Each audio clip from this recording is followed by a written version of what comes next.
Welcome to Sex Help for Smart People. I'm Dr. Laura Juergens. I'm here to help you have better sex, intimacy, and relationships. So let's get at it. Hey everyone, welcome to episode 86. We are talking today about what the hell is embodiment anyway, why we might want to bother thinking about being more embodied or setting a goal even of becoming more embodied, and why somatic therapies, so those are specifically therapies that work with the body, are game changers for sex and relationship issues. So here's the deal. Your body, yours, remembers and records every touch, every rejection, every moment of connection, even when your mind has forgotten. We actually know that the body has memories. We hold patterns of protectiveness, patterns of expansiveness in our bodies from our pasts. What we know about trauma now is that trauma is held in the body. There's a really famous book by Bessel van der Kolk called The Body Keeps the Score that has really popularized this idea, but it's been around for a while. And our bodies also remember our joys. They imprint our ways of being in the world. We come into this world very much embodied, but we often acquire different protective mechanisms that sort of block us or push us more in our heads, especially in modern society. And a lot of times, those are helpful in some way, shape, or form, and they may remain helpful, but a lot of times they become unhelpful. Sometimes those protective patterns of being more and more up in our head block us from our true joy and our open connection, from pursuing our passions, from really feeling the good things in life. And a lot of times we're actually trying to stuff down the bad things in life, right? But this episode's purpose is about demystifying somatics and embodiment, especially for intimacy issues. And nowadays, I want to really own up to the fact that I often take for granted that people would like to be more embodied. And really, I shouldn't. Just because I have found it to be so profoundly helpful in my life and so just like fulfilling and freeing. I didn't even know, if I think back, I didn't even know it was a goal of mine or that my lack of embodiment was a problem until I started being more embodied. So now that I know in my mind and my body and my soul even, that living as a whole being in my physical body and not just treating it as something to be sort of perfected for outside approval, but living inside my body and feeling everything from the inside and not just being a disembodied head like I used to be, especially when I was an academic. This is so critical for true joy for me, for having a rich, vibrant life, that I really do kind of take it for granted that everybody knows about it and everybody understands it and wants to be more embodied. And I was walking through the woods the other day. I live in North Carolina in the mountains, and it's beautiful here, and it's early September. And it's just gorgeous, especially if you watch out for the acorns that are falling right now, because I almost got brained by one. But I was walking through the woods the other day and I realized, oh my gosh, I've been really taking this for granted and I've never talked about it on the podcast. So we're here today to talk about embodiment. We're going to talk about the way we physically engage with the world. How we are perceived through our embodiment also really matters. It has a profound impact on our social interactions, on our relationships, and our overall social success, really, to be frank about it. So I want to talk about 5 key benefits. I'm going to give them to you in short, and then we're going to talk about them in more detail in a little bit. So one benefit of being embodied, improved emotional regulation. We'll get into all what I mean by this, but just think about being able to regulate your emotions better. And I don't mean control or not have emotions. I mean how you respond to them and how you process them and how you soothe yourself through them or how you get to experience them, both positive and negative emotions. Number 2, enhanced self-esteem and confidence. And all of these are researched and documented benefits of people who are more embodied. So enhanced self-esteem and confidence is number 2. Number 3, stronger interpersonal relationships of all kinds. 4 is better physical health and reduced stress. And 5 is increased social influence and leadership ability. Now, if those 5 things sound like things you are like, sign me up for, I want those things. I want to better regulate emotions. I want to have more confidence and self-esteem. I want stronger interpersonal relationships. I want better physical health and less stress. I want increased social influence and leadership ability. If you want those things, your ticket is through embodiment. Even though a lot of us are kind of afraid of it, because we're afraid we're going to encounter and have to feel negative emotions. But here's the thing, you're going to encounter negative emotions anyway in life because you're a human. So you might as well learn how to feel them and process them in your body so they can move on and they don't run your show subconsciously. And then you get all those 5 benefits. So we'll talk a little bit more about each of these in detail, but I wanted to throw out early on why you might want to keep listening to this podcast. Okay, here's also why this matters for intimacy. You are more than your brain. Your mind, your brain, is just actually a part of your body. And it's not even your biggest organ. Your desires, your history, your true self, they live in your full body, not just in your head. And your heart and your gut and your genitals and your feet and everything about you, everything in the whole rest of your body, it all matters. What your body likes, what your skin likes, what your heart wants, what your gut tells you, what you crave, all of that matters. To be fully present with yourself in this life, to be fully alive through your life, with yourself and with others, you actually need to be in your body present. And yes, we could say, hey, everybody's present in their body, right? Unless they're in, a coma or something, they're present in their body. But actually, if you really look around, I want you to notice and even ask yourself, if you're really honest with yourself, how much of your life do you spend as kind of just like a walking head, as sort of like, mostly up in your head? And if you look around at the world, how many people are distracting themselves from being in their body? Whatever our distraction of choice, right? It could be scrolling. It could be, whatever, watching screens. It could be consuming something like alcohol or, overeating, or it could be overworking even. It could be being busy. What are the ways that we use to get out of our physical experience? Even if that physical experience is just the really mild discomfort of boredom or dissatisfaction, right? The mild discomfort of sitting in traffic when you don't want to, right? We use so many distractions to pull ourselves out of our bodies. And it's not that all that is bad. It's not bad. But if we do it too much, we really miss out on our lives. And I think we've all seen those people who are missing out on their lives. I see them at restaurants all the time. They're like on their phones, right?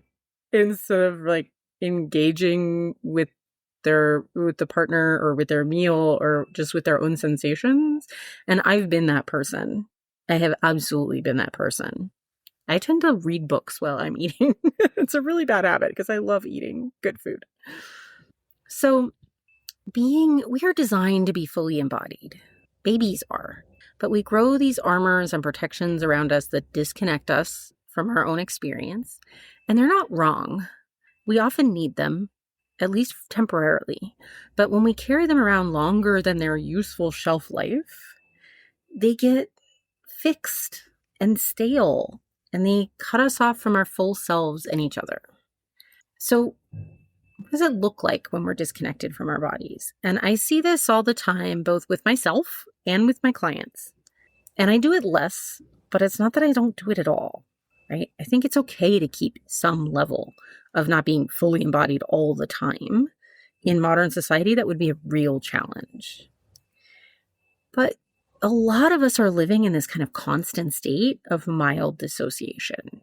Not the clinical kind, but just that sort of everyday disconnection where you're going through the motions without really feeling much of anything, good or bad, and maybe not even noticing what you're feeling, except when things get really bad. So maybe you're just really good at pushing through discomfort without acknowledging it's there, right? Maybe you are scrolling through your phone to avoid feeling stressed. Maybe you're staying really busy so you don't have to sit with some dissatisfaction. And that's okay. It's okay to have protective mechanisms. It doesn't mean there's something wrong with you, but it's just not the only option. And sometimes we learn to disconnect from our bodies because it actually wasn't safe to feel everything that was happening. And when it comes to intimacy, all of these different types of disconnections can become a problem for us. So just to give you a little bit of history here, because none of this is new, people have been figuring out in Western psychology the mind-body connection for really quite a few decades. So Wilhelm Reich, back in the early 1900s, talked about how our bodies hold psychological patterns. He called it character armor. Peter Levine developed what's called somatic experiencing, which looks at trauma as an incomplete response in your nervous system rather than just thoughts in your head. And we have new iterations lately, and somatics is getting really popular because it's incredibly effective, especially for trauma. And it also feels connecting. It connects us to ourselves because we are more than our heads. And while Western medicine has been treating mind and body as separate things for centuries, our trauma research is actually finally catching up to what many indigenous cultures have always known, that you can't actually heal the mind without involving the body. So that's what we now call somatics. And that's what we mean by somatics, is involving the body in a full body, mind-body healing. And it's so, I mean, a lot of questions I get, is how is this different from regular talk therapy? And traditional talk therapy is usually top down. We kind of figure out what you're thinking, consider where you might have picked that up in your history, and hope your feelings and behaviors follow some sort of pattern of change once you have awareness. And there's nothing wrong with that approach. It is useful, especially for gaining insight, but it is quite limiting and it doesn't address trauma very well. I know that firsthand, and I also know it from a ton of research. Somatic work is more bottom up. We start with what you're feeling in your body, what sensations are happening, and we work from there. We let the body help us understand what you need. Because the body holds so much wisdom, and it knows. You have an inner knowing about what you need. It's not always the story, though, that your mind is making about those sensations. So, for example, minds make a lot of stories based on the sensation of fear. So if you're afraid, for example, of public speaking, your mind is going to make all kinds of stories about what the audience is thinking about you. And that's not necessarily true, but it's like your mind is making these stories from fear. But we want to go to the fear in the body and start really working with it there to let the body release the fear and it tends to relax the mind too. So in my practice, for example, I might notice that someone's breathing gets shallow when they talk about a certain topic. And it gives me a clue about something, maybe we need to stay present with that for a little bit and see what's there. Or that their whole posture changes when they mention their partner. And does it change? Does it contract? Does it expand? Right? Tells us something about what their sort of current state of being in relationship is, how that relationship is feeling to them. And that's all information. That's all a nervous system telling us something important that the conscious mind might not even be aware of.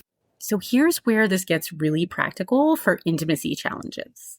A lot of the issues that people have, that they struggle with, difficulty setting boundaries, people pleasing, not knowing what you like or what turns you on, not knowing how to talk about it, having those sort of desires get stuck in your throat, not feeling safe or welcome, opening up to your partner about real challenges or your real feelings, performance anxiety, not feeling like you're getting enough emotional connection, not feeling like you're getting enough physical affection or sex.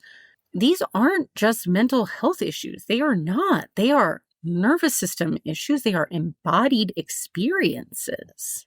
They are felt experiences for all of us. When we are having a challenge in connecting with ourselves and our true desires, our authentic selves, or connecting with other people, that's an embodied experience. And it tends to be one that is, our patterns tend to be encoded patterns in our nervous system from attachment wounds we had a long time ago. So, for example, I had a client who couldn't figure out why she didn't want sex. She'd been to doctors, she'd tried hormone therapy, she'd read all the books, she'd been to a bunch of therapists. But when we started paying attention to her body, we discovered that she was actually holding so much stress and tension that her nervous system was basically in constant fight or flight mode. Her body wasn't available for pleasure because it was too busy trying to keep her safe. And there was a lot of concern about perceived rejection from a partner, or perceived disconnection, and the need to caretake that was really left over from very old stuff, but had gotten stuck in her nervous system. And so when we worked with her body wanted to release all that stuff. And it turned out her body actually and her mind really wanted to have sex. Once she calmed her nervous system, once she released a lot of that and could see that her current relationship wasn't her old relationship, it wasn't a threat. So let's look at let's go back to those 5 benefits and look at the specific benefits of getting more embodied. And I want to break them down for you. So first, actually feeling your feelings instead of just thinking about them or listening to the stories that they're telling us. So a lot of us, when we're living from the neck up as achievement-oriented people, it's really hard to deal with feelings. The mind is not designed to deal with feelings well. It is just not. When you start tuning into your body, like noticing that tight chest when you're anxious, or the way your jaw clenches when you're frustrated, or the sort of lump in your throat when you're feeling unsafe to speak, or you're feeling grief. Panic can be like, in the stomach or the solar plexus. When you notice these things, you get an early warning system for your emotions, and you also start learning how to let your body handle your emotions instead of making them emergencies. So instead of being blindsided by anger or overwhelm or identifying with it, it's not your identity. It's just the weather, right? You can actually catch it early, see it as separate from you, not who you are, and actually do something about it, which is process it through your body. And the body is great at processing emotions, even though the mind sucks at it. Okay. Second, your confidence becomes real, not just performed. And it's something I see with my clients all the time. We all kind of default to thinking that confidence is like either fake it till you make it, and then I'll have like all the evidence that I'm amazing all the time. Or they think that confidence means arrogance. Like if I'm confident, then that means I think I'm better than everybody else. So I'm not allowed to be confident because I don't want to be a dick. And neither of those things are true. So embodied confidence. And I mean, I used to think these things too. Absolutely 100%. And sometimes I'm almost still like catch myself feeling like or thinking that way, because that's kind of how confidence is portrayed in our culture. But actual embodied confidence is really quite different. It's when you really feel entitled to take up the space that your body takes up in the world, when you feel expansive inside, when you're allowed to stand tall, when your eyes feel relaxed making eye contact. I didn't used to be able to make eye contact until I had really powerful somatic treatments for some PTSD.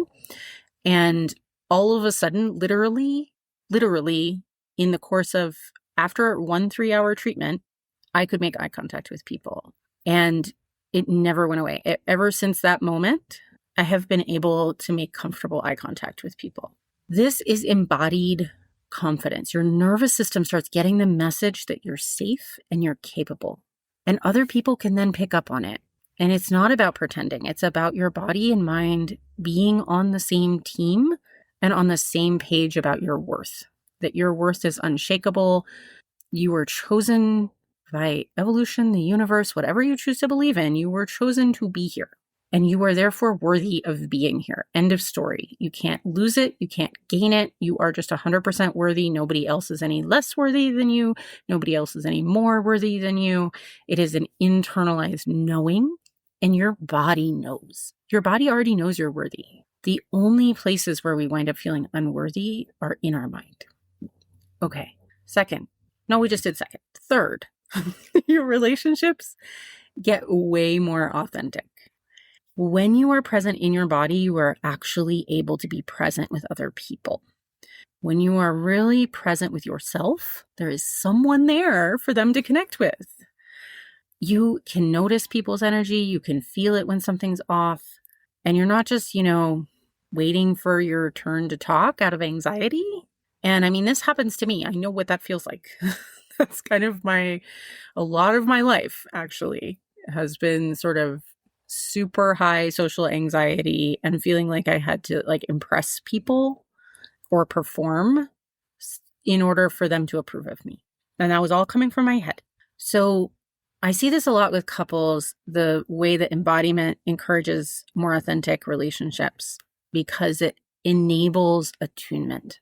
And they're able to start paying attention to their physical connection, like really making eye contact or matching each other's breathing, being attuned, even just turning towards each other in a way where their whole posture is open. It enables emotional intimacy. And it enables a sense of deep safety that allows a lot of people to access desire levels that they never knew they had. Your body helps you connect in ways that your mind alone just can't. So 4, you stop carrying all that tension around. This one is really big. When you are disconnected from your body, when I was disconnected from my body, and even when I'm disconnected from my body on a daily basis, just in the little bits that I sort of check out, I notice that I accumulate stress in places that I'm like, wait a second, how did this happen? My shoulders, my back, my jaw. Getting more embodied means you notice it and you can actually release it. And practices that enable embodiment, like mindful breathing or, yoga, if you're being present with your yoga, gentle movement, they actually change your stress hormones. So it's not just feeling better, it's measurable improvement in how your body handles stress. And when you release all those micro tensions or macro tensions, sometimes as the case may be, and especially releasing deep body bracing, which happens when we access really deep levels of embodiment that typically we need help accessing. And spoiler alert, there will be an upcoming podcast on releasing some of this deep bracing. I'm going to have Dr. Aileen LaPierre, who's the founder of the Neuroaffective Touch Institute, come and talk on the podcast. I'm so excited because I just absolutely love that modality for releasing deep bracing and attachment trauma. But when we release that tension that we hold in our body, we start actually being able to at the cellular level to handle stress better. Okay. 5th, people actually listen when you speak, when you are embodied. Now, okay, not everybody, because there's some people who won't listen no matter what. They're just usually really disconnected from their body so much that they can't absorb anything. But it is amazing. The more embodied you are, the better your leadership ability is. And in part because you can attune to other people, because you can really read the room, because you really deeply can listen and you can understand what's called for. And this one, I love this one because it's so practical. But when you're grounded in your body, you're not rushing or shrinking or performing. People respond differently to you. If you go back to that episode all about nonverbal communication and how much of our communication is actually nonverbal, this will make a ton of sense. But your presence has weight. And whether you're in a meeting, whether you're having a challenging conversation, whether you're talking to your parent or your child, whether you're trying to influence somebody at work, embodied energy is magnetic. Whether you're trying to date, right? It's not about being louder or more aggressive in order to get people to listen to you. It's about being more genuinely you. And that is both incredibly powerful and incredibly satisfying. So those are like the 5 big ones. I will also say that being embodied really helps with decision making. This is not as commonly sort of cited in the literature, but your body can make decisions at a level that your mind cannot. It's not just about gut feeling, although I totally 100% suggest tapping into that and listening to it. But if you think about it, the analogy that somebody gave me, which I thought was so powerful, and I'm not totally remembering who it was, so I can't give them credit right now, but I will think about it, is maybe it was Christy Foster. It's, walking through a crowded train station or an airport. Can you imagine? So robots like melt down trying to calculate how to navigate a crowd without running into people. They just can't do it. And your mind can't do it either because there's just too many variables. There's too many people moving in different directions. But your body can just intuitively navigate a crowd. You don't have to make conscious decisions about it. And you're not making conscious decisions about it most of the time. You are letting your body make those decisions. Your mind would be absolutely overwhelmed trying to calculate all the trajectories of all those different people. Bodies are great at making decisions. So that is another great benefit. Okay, so who can most benefit from more embodiment? I would generally say, honestly, most people could benefit from being more embodied, but it's especially helpful if you have any history of attachment wounds or trauma that affects your intimacy, if you feel disconnected from your emotions or your body. And a lot of times we don't know we're disconnected. So that's a hard one, right? When we're disconnected, it's hard to know we're disconnected. But if you feel like you get hijacked by your emotions easily, or you only have a couple emotions, or you don't know what emotions you are often having, that's a good clue. Or if you don't know what to do with your emotions when you have them. If you feel like you need to distract or check out or numb out a lot, that's another good clue. Or if you and your partner are struggling with communication or emotional or physical connection, and you want someone who's properly trained in somatic approaches, who understands trauma, and who respects consent and boundaries. And this isn't just anyone. This isn't something you can do at like a weekend workshop on breath work or something. You want someone who understands very deeply that going slower is often faster when it comes to nervous system work. And so be really discerning. Be really discerning. And I'll give you a couple just simple practices you can try that deepen embodiment. And you can just start with them today. So one thing is to just start checking in with your body a few times a day. I like to set specific times because it will keep it in a habit or a ritual. Rituals are really powerful for humans. They just help us have regularity. So pick a few times. Say pick 3 times to check in with your body every day. And just take 3 breaths and notice what you're feeling. Notice the sensations inside your body, not the story in your head. Really challenge yourself to feel, where do I hold tension? Where am I holding tension in this moment? Are there any tingles or heaviness? Or what is the texture of the sensations in my body? Where do I feel ease? Where do I feel clenching? Right? It's not about fixing anything. It's just about noticing, just allowing yourself to notice and let it be okay that whatever there is there. All right. So that's number 1. checking in with your body a few times a day and just deeply noticing. Number 2, if you're partnered, try breathing together for a minute or 2. Just sit facing each other and sync up your breath. It sounds really simple and kind of dorky, but it's actually incredibly powerful for kind of co-regulating and feeling connected with someone else. So the beautiful thing, this podcast is just about embodiment. It is not a replacement for trauma work with a professional, and your body is wise, but healing trauma particularly often requires professional support. And I would say almost always requires help. Humans are social species and we do better together. But the beautiful thing about embodiment work is that small changes really make big shifts. You don't have to overhaul your whole life. You just have to start paying attention to the wisdom that's already there in your body. And so my offer to you, my sort of mission, should you choose to accept it, is as you're listening to this, notice one sensation you're feeling right now.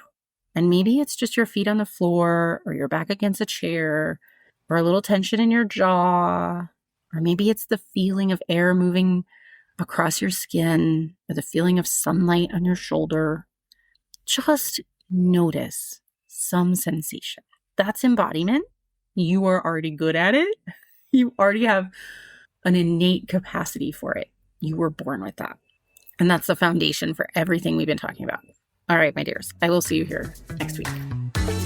Hey, if you're curious about how you could have better sex and connections, go grab my free guide, Find Your Secret Turn-Ons. It's right on my website, www.laurajergens.com, and the link is in the show notes. I'll see you here next time.